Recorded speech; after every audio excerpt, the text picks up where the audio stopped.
We'll get started with today's session. So today's topic is exception handling. So we've already seen how what object-oriented programming is. You have also worked on some tasks. You've been introduced to some topics like inheritance, encapsulation, polymorphism, and all. So I hope all of you are well versed with object-oriented programming, and today we'll just see like some advanced topics in Java, like exception handling and file I/O. So today's session will just be a quick overview of these topics. We are putting up some videos in the portal. So these videos cover the concepts in depth. So they are already available in the portal. So you can log in and just check the videos. So we'll just get started. Yeah. So today we'll be covering like what errors are and how do you handle errors, and what are the kinds of exceptions, and we'll do some basic programs in how to handle exceptions. So what is the need for exception handling? So I think when you worked on some programs, you might have got some errors, right? Like syntactical errors and all. So I'll do one thing. I'll just run a Java program and we'll see.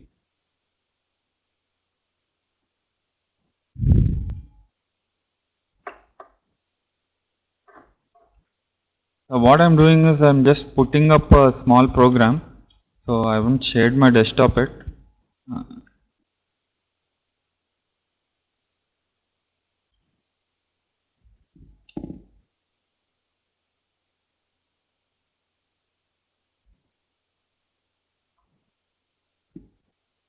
So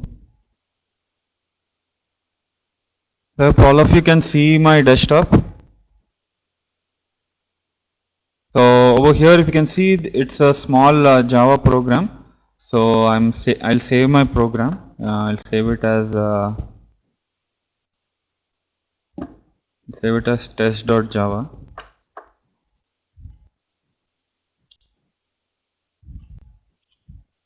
Okay. So you can see that this is a small program. What we'll do is I'll compile this code.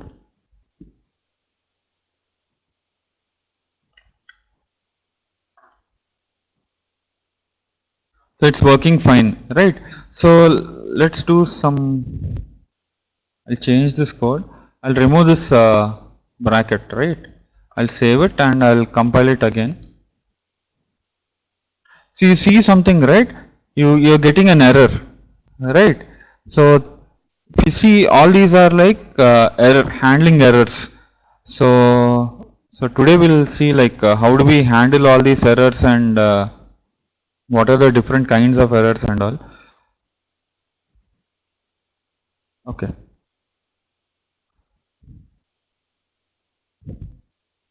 So you've seen that the compiler has thrown an error, or it has shown that okay, there's something wrong with your code.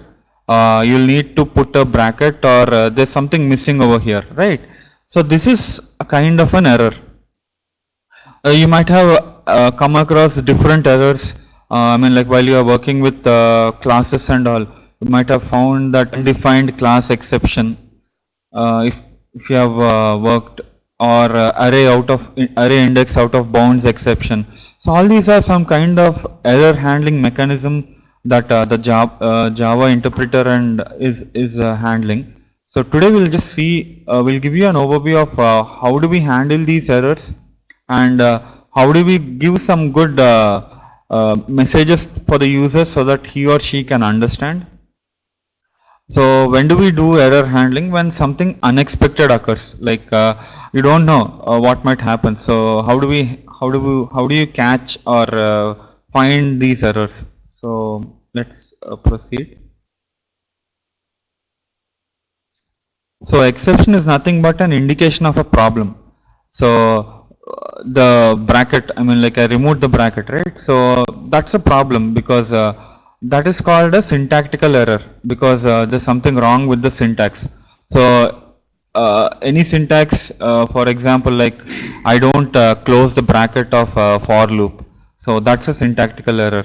And I mean like any such similar things like I forget to put a semicolon at the end of a statement. All these are syntactical errors.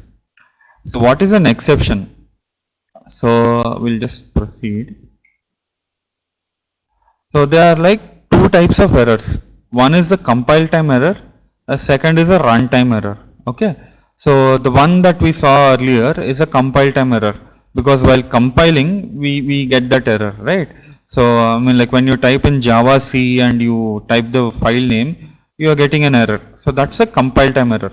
When you type in Java and test, Java test, and you get an error, that's a runtime error.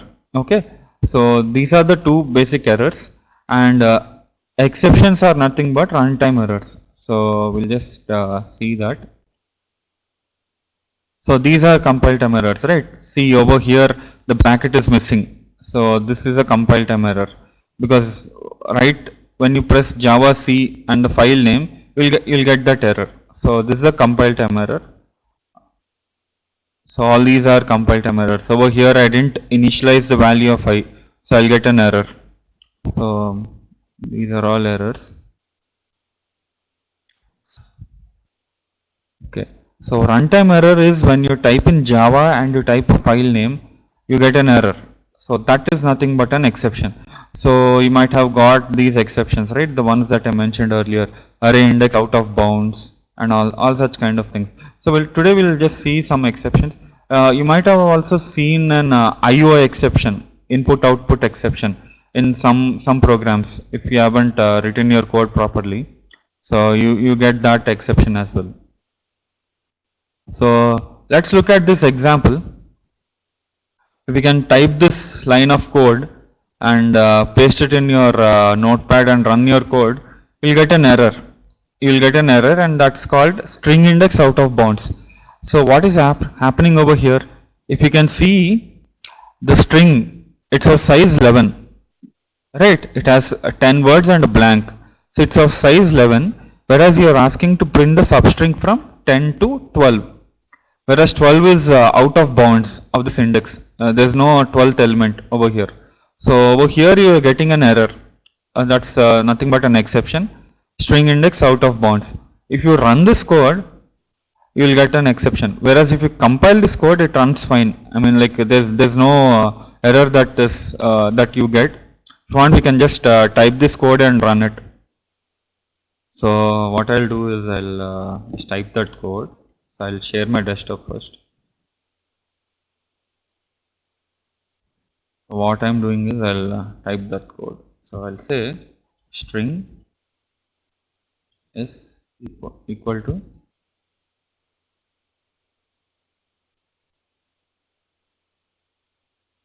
hello world. Okay.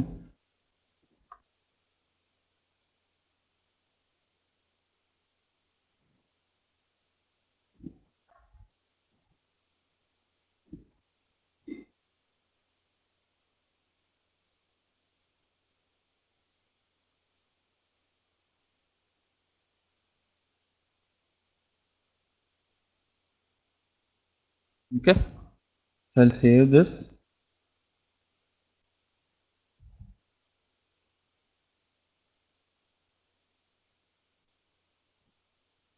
If you see, there's no compile time error, right?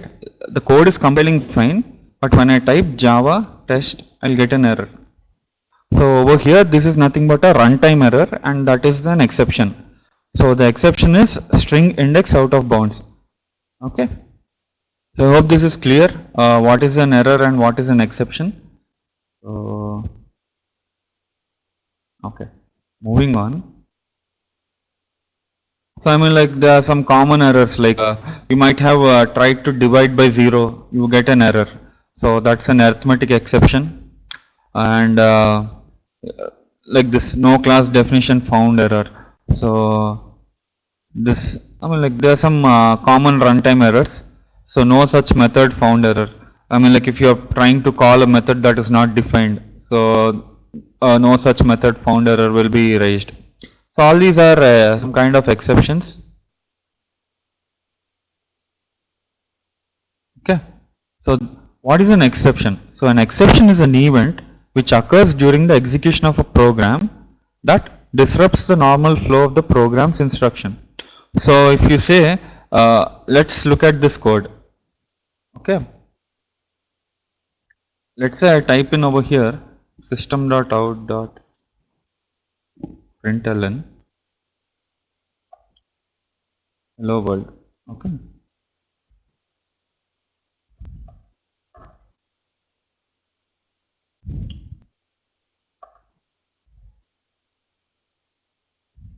I'll type hello world.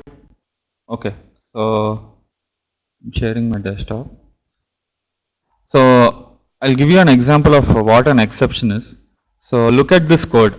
So I've added this line and this line to our previous program. Okay. So earlier we have seen that our program is our code is compiling properly, but it's not running, right? So let's again go compile our code. It's compiling fine. So we'll now run it. So we should we are getting an exception, right? So let's see what's happening now. Okay.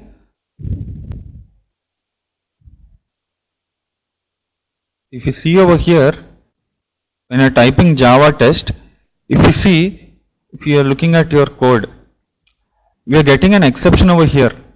But if you see, even this line of code is not executing, right?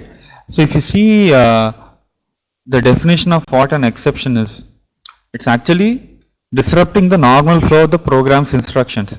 So if you see the code, it's not that this line will get executed, and because this line has an exception, the program comes out of the flow comes out of the program from here.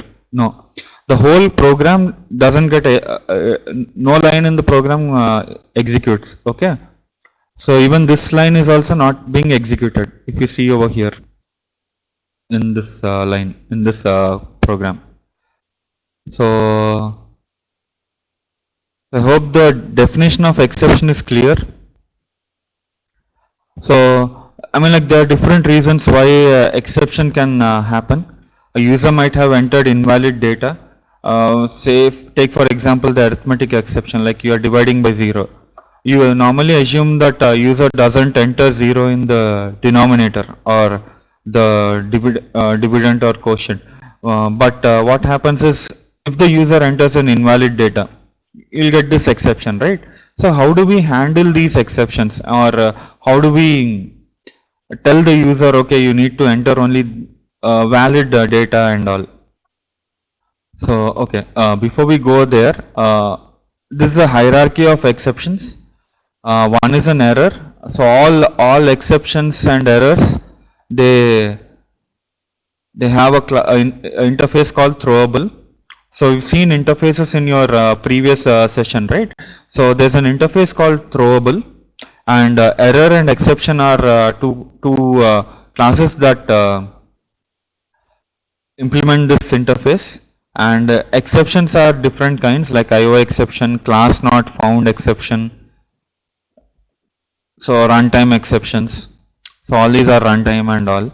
So you can maybe you can actually go and see in the portal. This PPT is there. Maybe over here the font size is not that good, so you can actually see in the portal. So this will be clear in the portal.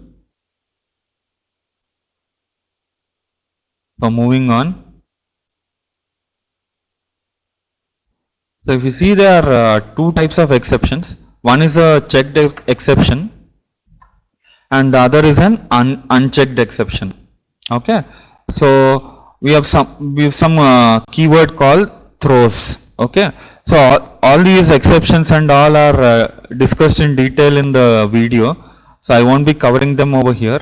So what I'll just do over here is I'll give you some examples of how to handle exceptions so that you can get started. If you want more information and all, you can see the videos which will be there in the portal. So moving on. So we've seen some exceptions, right? Arithmetic exception, array index out of bound.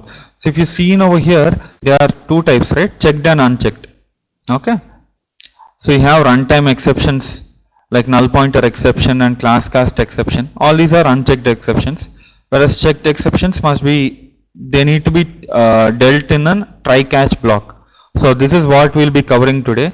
How to handle exceptions using try catch block and how to declare your own exception. Okay. So moving on. So if you see over here, you'll to catch a checked exception, you'll need to have a try catch finally block. So I'll give you an example so that it will be useful for you. So the syntax is nothing but you have a try block and you put all the code that you feel will generate an exception or will get you an error, and in the catch block you'll write the code or what error message you'll need to display if you get exception, and in the finally block is where you actually do all the cleanup of your code. Let's say you open some files, you'll actually need to close them, right? So if you are familiar with C programming, we have something called fopen and fclose, right? So you, as and when you open a file, you'll actually need to close it, otherwise there'll be like a drain on memory resources and all. So in Java also it's the same. So if you open a resource or a file, you'll actually need to close it. Something similar to if you have worked with database connectivity. So if you open database connection, you'll actually need to close it, right? So all this cleanup code will be put in the finally block. Okay. So it's and also just remember that it's not necessary for all your try catch blocks to have a finally block. I mean, like it's recommended that you have a finally block for all your cleanup, but if your code doesn't need a cleanup, any cleanup is not required, so there's no need for the finally block. Okay, so we'll show you an example of to check whether a file exists or not. So let's say we'll need to check if a file exists in the directory or not. So I'll show you the example. So this is the example. So there are some new concepts for you because this file reader and file writer, all this will be covered in the next session. So what we'll do is I'll just copy paste this line of code, these lines, and so that you can we'll just run them and see, or it will be useful.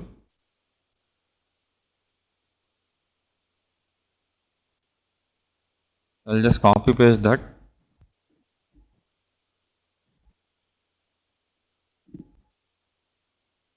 So coming back to my, I'll share my desktop. So if you see over here, I've just copy pasted these lines of code over here. So I'll do one thing. I'll reduce the font size so that everything reads in one line. Okay. So all these are hopefully, yeah. So I hope this lines of code are clear. So yeah.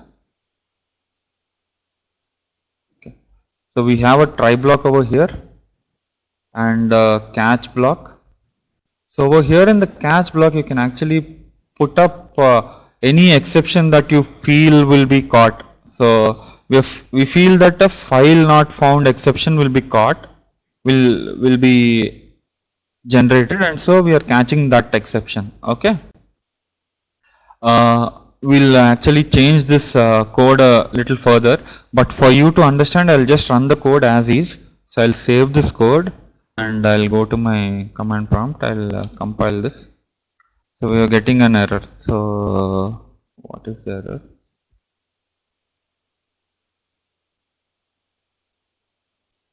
Where is the error? System dot. Okay, I hope. Okay, there's some Unicode characters that I've got. So just remove these double quotes and put double quotes. So now this should work. Okay.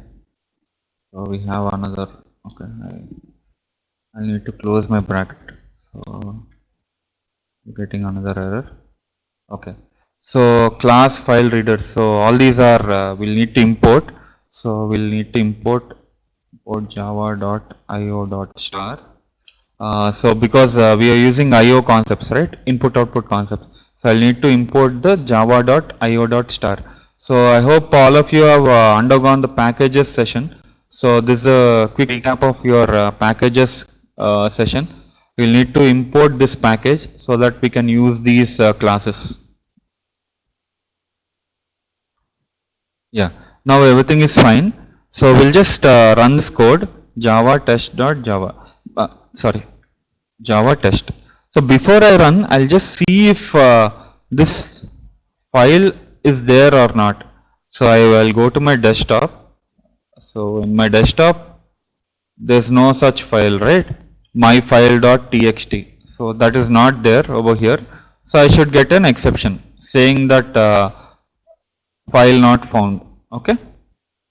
So once I run this, so if you see over here, you can see I think I can. So if you see over here, the program flow comes over here and it prints this. I think I can. So file reader, it checks for this file. Okay. It checks for this file, and as soon as it comes over here, there's an exception that is generated because this file is not there. Okay. So and then it comes to this catch block because as soon as you get an exception, you go to the catch block, and in the catch block it says file not found. And because the finally block is the last block to be executed, the program flow comes over here and it says I execute always. If you see over here, the program flow, once it comes out of this try block, it goes to the catch block, and after it executes the catch block, it goes to the finally block. It doesn't go back to the try. Okay. So flow comes from here to here, and after this it goes here. Okay. If this, I hope this is clear. So let's see. Let's do one thing. Let's see what would have happened if our code we didn't have this try catch block. Okay, so I'll comment all my code. I'll just only put these lines of code. Let's assume that we didn't use any exception handling. So what would have happened? Okay, so I have this. So this is what it should come, right? I think I can. So I'll check if this file exists. If it exists, it should say okay, file exists. Otherwise, it should say file doesn't exist. Okay. So let's see what will happen. So I'll just run my code. It's compiling, so I'll run it. I think I didn't save my code. I'll save it.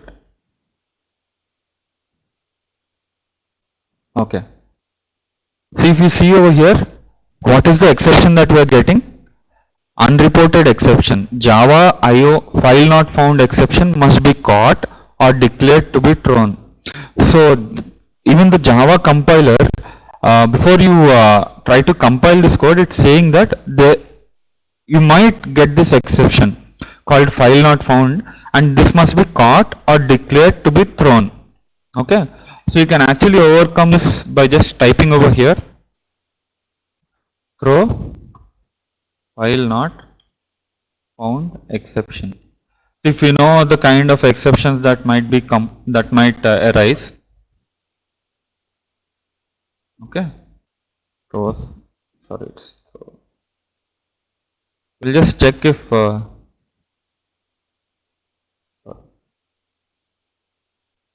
it's throws. Okay, so it's compiling fine now. So if you remember the keyword, right, in our PPT we mentioned about some keyword called throws, try catch and throws. So I'll just go back to my PPT. Okay, so checked exceptions must be dealt in either a try catch block or by declaring a throws. Okay, so I've declared the throws in my main method. So that's how I'm actually knowing that okay, file not found exception will be thrown. Okay, so again coming back to this example. So what I'll do over here, so I'll just go back to my code. Now let's run our code.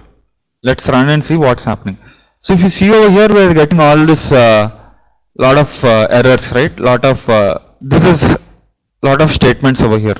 So this is nothing but a stack trace. It's called a stack trace, and it actually shows you how the flow happens. So if you see over here, this line of code is getting executed, right? After this gets executed, the program flow comes over here to this line.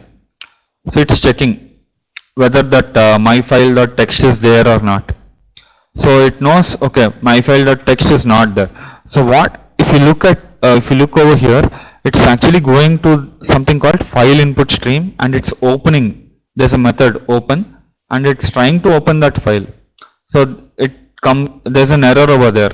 So it shows all this file, the stack trace, what all methods are opening, and over here if you see java.io file reader, this is the class that you actually used over here. So all this is there, and after this it comes back again to the main test.main, and it says okay, there's an exception in line number 6, which is this line, and so that's how the line number is being printed. Okay, so I hope this is clear. So since this is a stack trace, actually this is the first line of code that is being executed, so that's why it's over here, it's being popped last.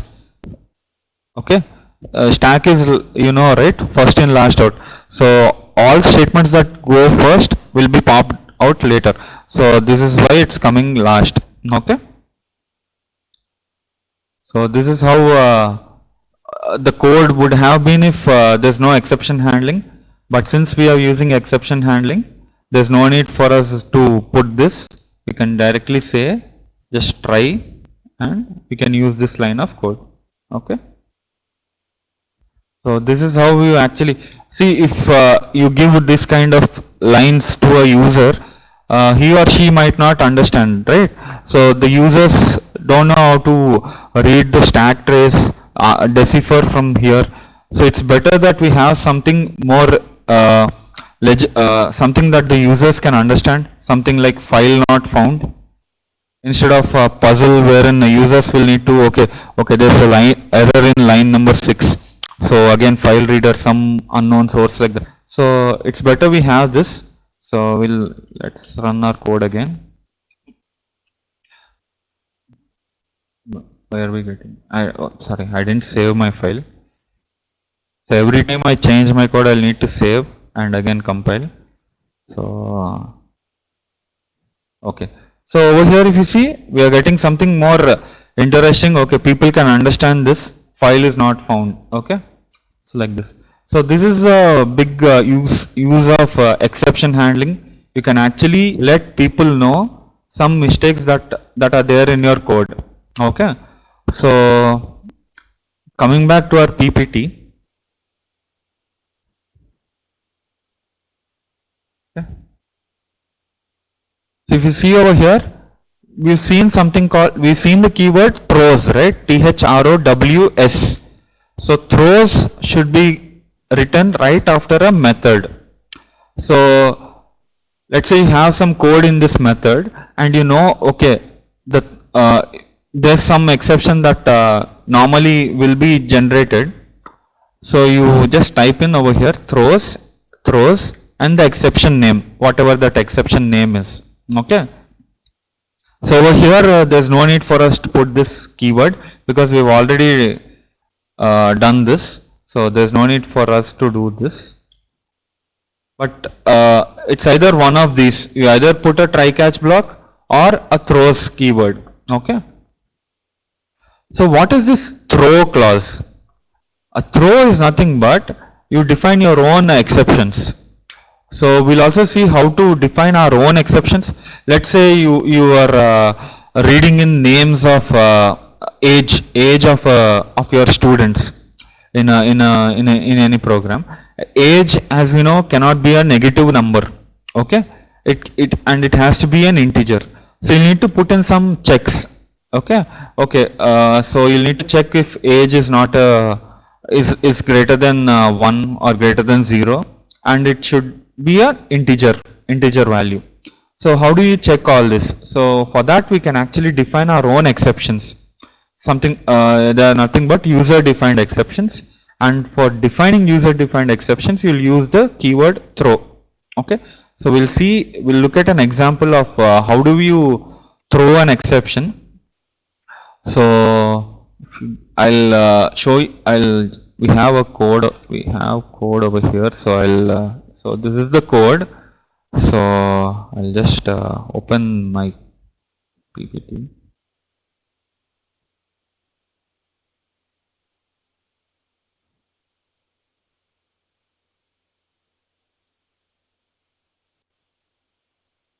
So what we can do is I'll do one thing.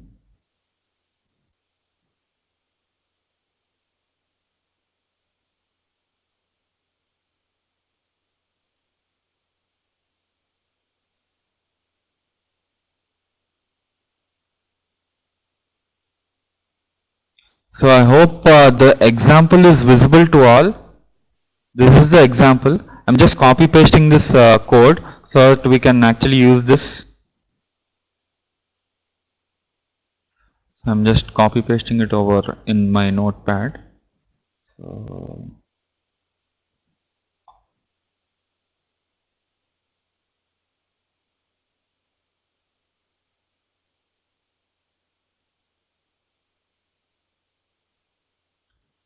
So I'll just share my desktop so that it will be visible to all.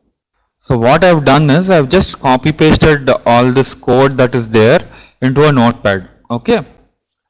So whatever I have done over here, it's not this is not a good way of writing code. If you see in my PPT, you'll need to define. I mean, like you'll need to write two classes or two files. One is negative roll number exception, because this is a class, the name of the class .java, and the other is student.java. And this is good coding practice. Like you'll need to separate out all your exception files and all your class files, the logic part separately. But over here, for convenience sake, I've just taken everything into one file.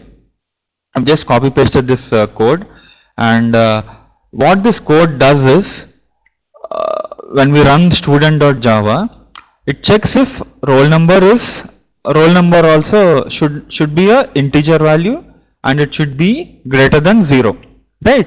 So over here it's checking if roll number is greater than 0. If it isn't, if roll number is less than 0, we say throw this exception. Okay, throw new negative roll number exception. So because this is not a system defined exception, or this exception is not there in the Java library, you will need to define this exception. So to define an exception, you will need to create a class with the exception name, and you will need to put in these two lines, these lines extends exception. Okay, so exception is a class and you are extending that.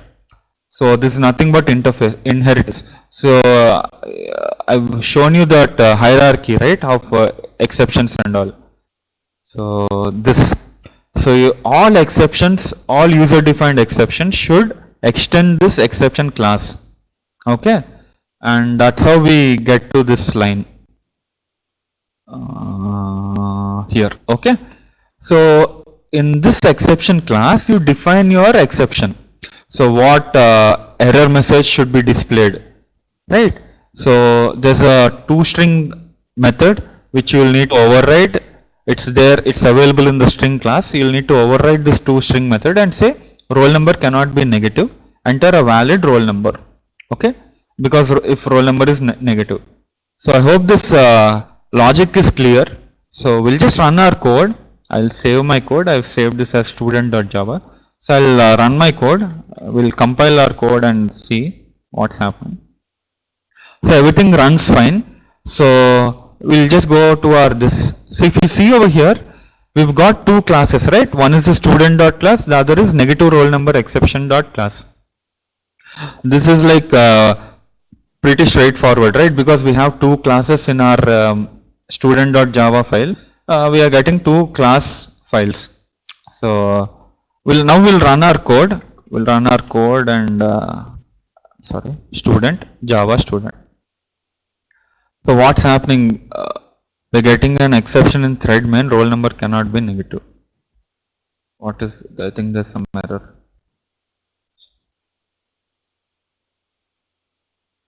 Sorry.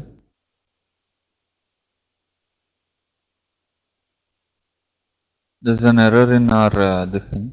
So let's compile our code. Getting another error. So let me just check if I have copy pasted correctly or not.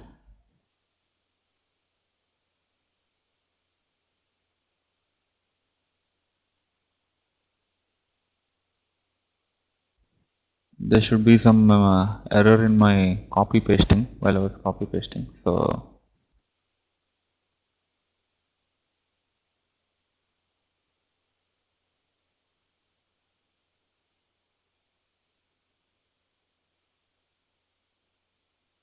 okay.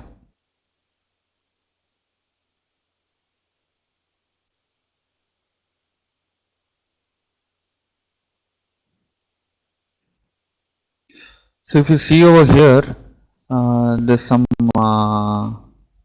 made some slight modifications to the code. So see over here, I'll just run this code. I made some small modifications. So coming back to our this. So what I've done first is I've entered coming back to the code program. So what I've done first is I've just said int roll number equal to 10. So I'll take a valid roll number and now we'll just check if we are getting an exception or not. Okay. So what this should print is roll number is and the roll number, right? Because roll number is not less than 0. So I'll just run this. We're getting a right. Okay, the program works fine. Roll number is 10. Okay, so now let's type another Java C. Java C student dot, I'm sorry, I'm running the same code. So I'm changing this line. If you observe, I'm changing that roll number is less than 0. Okay, I'm putting roll number equal to minus 10.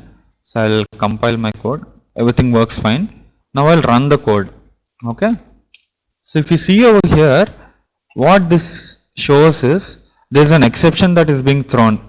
We are throwing a new exception. Throw a new exception, and we are also getting a message, right? Roll number cannot be negative. So this is nothing but roll number cannot be negative. This is this file, this line of sorry, this method that is being displayed. Okay. So whenever you get a negative, this exception is called, the toString method returns the error message, whatever error message you put. So this error message will get returned. Okay. So this is a concept that you'll need to use. So you can actually change this line of code to actually use the try catch block. You can so let's say you enter this, you can change this line of code and say use a try catch block, and in the catch block you can throw this exception. Okay, throw new this. If you want, you can actually work on this code now and do it as a workout. So coming back to our PPT. So I hope all these concepts are clear. So this covers the exception handling concepts. There's a workout for you. You can actually try this program, and you can take half an hour to work out this program. So I'll be here. If you have any questions, you can ask. Any questions? So we can take them now.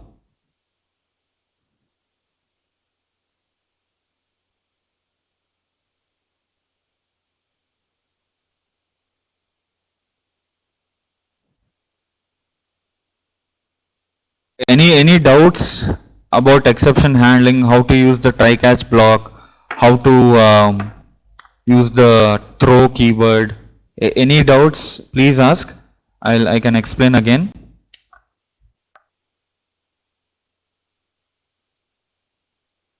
And I mean, like there are a lot of questions, tricky questions that can be asked in like, I mean, like if you see, if you go through the net, there are a lot of questions that can be asked. So we won't be covering all of those. So this is just a quick overview of the basics. So any such tricky questions, you can handle them. Once you're good with your basics, you can actually handle all this. So you can take half an hour time, work out this program, and then we can proceed.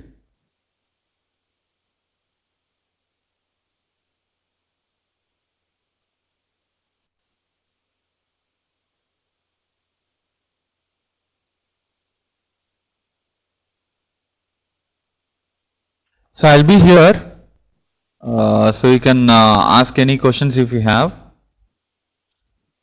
Also, you can work out this program, and we can discuss like any implementation issues if you're having. So I'll be here.